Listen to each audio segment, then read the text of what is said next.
င်္ဂလာပါကလေးတို့ရေဒီနေ့ပြပြပေးမယ်ပုံမြင်လေးရတော့ကြောင်ကလေးရွှေဝါတဲ့တခါတော့ကရွှေဝါဆိုတဲ့ကြောင်ကလေးတစ်ကောင်ရှိတဲ့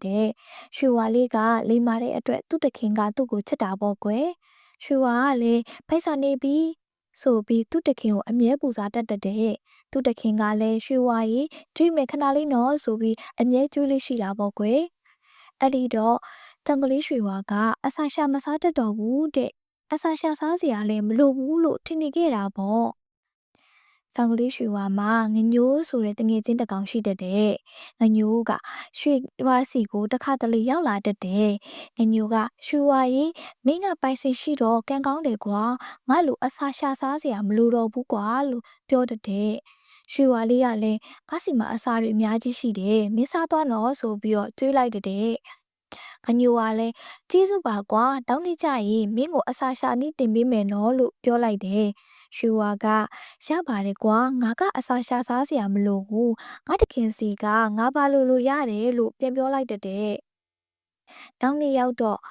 တန်ကလေးရွှေဝါရဲ့တခင်ကခရီးသွားစရာရှိလာခဲ့တယ်တဲ့သူ့တခင်က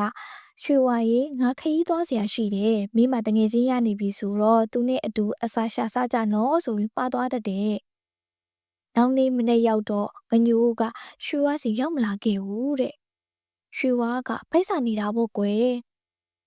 မျက်စိရှိမှချွတ်တကုံကိုလှမ်းမြင်တော့ထဲငါဒီချွတ်ကိုရအောင်ဖတ်မယ်ဆိုပြီးတော့ခုံအောင်လိုက်တဲ့ရွှေဝါလေးကမကြမ်းကျင်တော့ဟာချွတ်ကလေးကိုဖတ်မမိလိုက်ဘူးတဲ့ကွယ်အလိုနဲ့သူ့တခင်အလာကိုစောင့်နေဖိုက်စာလိုက်တာတခင်မမြင်ပြန်လာတော့လို့ဦးနေတဲ့ထိုအချိန်ငညိုရောက်လာပြီးရွှေဝါရေဖိုက်စာလို့ငိုနေတာလားမငိုပါနဲ့ကွာငါအစာတဝက်ကျွေးမယ်ဆိုကျွေးလိုက်တဲ့အညိုကမင်းကဘာမဆိုလိုတိုင်းတိုင်းရနေတော့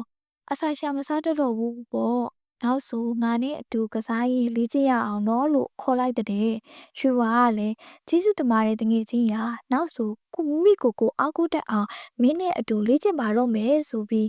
အတူတူပျော်ပျော်ပါပါကစားပြီးလေ့ကျင့်ပါတော့တယ်ကွယ်ကလေးတို့မှာရောငညို့လိုတငယ်ချင်းကောင်းမျိုးရှိလားပုံမြင်တဲ့ကရွှေဝလိုမဟုတ်ပဲငညို့လိုမိမိကိုအားကိုးတတ်အောင်နေကြပါလို့ပြောကြရင်ပုံမြင်လေးရတော့ဒါပါပဲကွယ်နားထောင်ပေးခဲ့ကြတဲ့အတွက်လည်းကျေးဇူးပါကွယ်